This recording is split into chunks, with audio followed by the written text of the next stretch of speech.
उत्तराखंड में एक कश्मीरी युवक की, एक कश्मीरी नौजवान की पिटाई का मामला सामने आया है।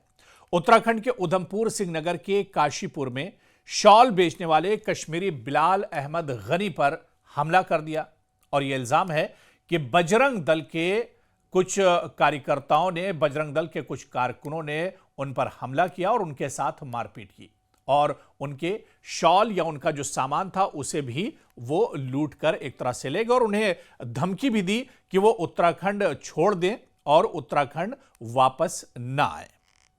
तो इस तरह के मामले सिर्फ उत्तराखंड में ही दरअसल सामने नहीं आए, बल्कि उत्तराखंड जैसा मामला आप देखिए कि इससे पहले हिमाचल में भी इसी तरह का मामला सामने आया है।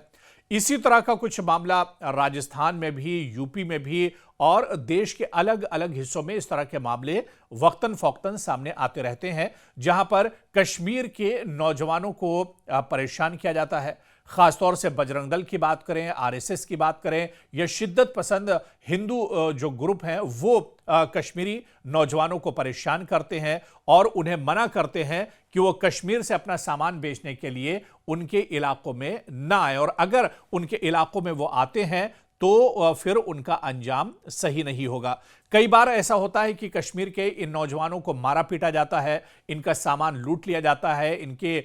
जो आमदनी होती है, इनका जो पैसा रुपया होता है वो एक तरह से लूट लिया जाता है और इस तरह के मामले देश में इससे पहले भी पेश आते रहे हैं। हालांकि जम्मू कश्मीर में जो भी सरकार रही है, चाहे मौजूदा उमर अब्दुल्ला सरकार की बात करें या इससे पहले की जो सरकारें हैं, उन्होंने भी इस तरह के वाकयात पर नाराजगी जाहिर की है और मुतालिका रियासतों से या मुतालिका रियासतों की जो इंतजामिया है, जो वहां की सरकार है, उनसे शिकायत भी दर्ज कराई है। लेकिन आखिर इस तरह के वाकयात रुकते क्यों नहीं है या इस तरह के वाकयात आए दिन क्यों होते हैं? देश के अलग अलग हिस्सों में कश्मीर के नौजवानों को आखिर टारगेट क्यों किया जाता है या उन पर इस तरह के हमले क्यों किए जाते हैं? दरअसल जम्मू कश्मीर भी देश का और भारत का एक अटूट अंग है। जम्मू कश्मीर के लोग भी उसी तरह से देश के किसी भी हिस्से में जा सकते हैं जिस तरह से देश की दूसरी रियासतों के जो लोग हैं वो दूसरे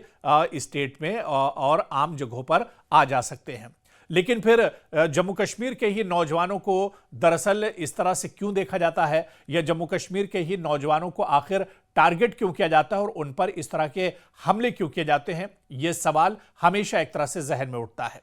मौजूदा में इससे पहले जिस तरह से हिमाचल प्रदेश में भी इस तरह का मामला सामने आया था और जम्मू कश्मीर सरकार और इंतजामिया ने इस पूरे मामले को हिमाचल प्रदेश की सरकार से उठाया था, लेकिन अब उत्तराखंड में एक ऐसा ही मामला सामने आया है जहां उत्तराखंड में एक कश्मीरी नौजवान की पिटाई का मामला सामने आया है। तस्वीरें भी आप देखिए कि किस तरह से कुछ लोग इस कश्मीरी जो युवक है, कश्मीरी जो नौजवान है, इसे मार पीट रहे हैं। दरअसल उत्तराखंड के उधमपुर सिंह नगर के काशीपुर में कश्मीरी नौजवान शॉल बेचने के लिए आया था और इस कश्मीरी नौजवान का नाम बिलाल अहमद गनी बताया जाता है, जिसके ऊपर अचानक कुछ लोग हमला कर देते हैं। इल्जाम है कि बजरंग दल के जो कारकुन हैं उन्होंने बिलाल पर हमला किया है, बिलाल के साथ मारपीट की गई और बिलाल के साथ जो उसका सामान था, जो शॉल और कश्मीरी सूट बेचने के लिए लाया था, वो सामान भी उसका लूट लिया गया और बिलाल को धमकी भी दी गई कि वो दोबारा उत्तराखंड ना आए और जल्द से जल्द उत्तराखंड छोड़ दे। दरअसल ये इल्जाम भी है कि पीड़ित की शिकायत के बाद काशीपुर की पुलिस ने कोई कार्रवाई नहीं की है और बताया जा रहा है कि कुपवाड़ा निवासी बिलाल बीते 10 सालों से उत्तराखंड में घूम घूमकर शॉल बेचने का काम करता है और उसके साथ मारपीट की घटना को लेकर जम्मू कश्मीर स्टूडेंट एसोसिएशन ने भी उत्तराखंड के डीजीपी को चिट्ठी लिखकर सख्त कार्रवाई की मांग की है। क्या अब इस पर सख्त कदम उत्तराखंड इंतजामिया की तरफ से, उत्तराखंड सरकार की तरफ से उठाया जाएगा? यह देखना भी बहुत अहम होगा, क्योंकि मुल्क में या देश के अलग अलग हिस्सों में इस तरह के वाकयात माजी में भी पेश आते रहे हैं। इससे पहले भी कश्मीरी नौजवानों को परेशान किया जाता रहा है।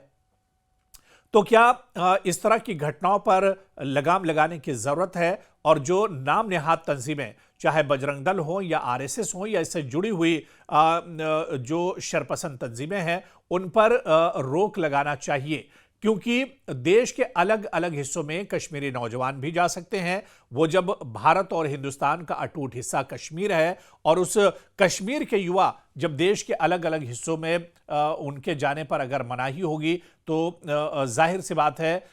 कि इस पर एक नाराजगी जरूर होगी और इस पर सवाल जरूर उठेंगे। ऐसे में जम्मू कश्मीर के युवाओं की सिक्योरिटी को लेकर, जहां जम्मू कश्मीर की सरकार को इस पर सोचना होगा, जम्मू कश्मीर की सरकार को इस पर गौर व फिक्र करना होगा, इस पर मंथन करना होगा, वहीं देश की दूसरी राजधानी या दूसरी जगहों के जो सरकारें हैं, जो इंतजामिया है, उसे भी इस पर ठोस कदम उठाने की जरूरत है। आने वाले दिनों में किसी और बिलाल के साथ, किसी और कश्मीरी युवा के साथ इस तरह की हरकत ना हो, इस तरह की मारपीट कोई तंजीम न कर सके। ऐसे में रियासतों की भी ये जिम्मेदारी बनती है, इंतजामिया की जिम्मेदारी बनती है कि ऐसे मामलात को लेकर सख्त गाइडलाइन बनाई जाए, सख्त कदम उठाया जाए, ताकि कश्मीरी नौजवान भी देश के अलग अलग हिस्सों में पूरे बेफिक्री के साथ और किसी डर और खौफ को छोड़कर एक तरह से मुल्क के दूसरे हिस्सों में वो जा सके और अपना कारोबार जो है वो एक तरह से चला सके। ऐसे में सरकारों को इस पर सख्त कदम उठाने की जरूरत है।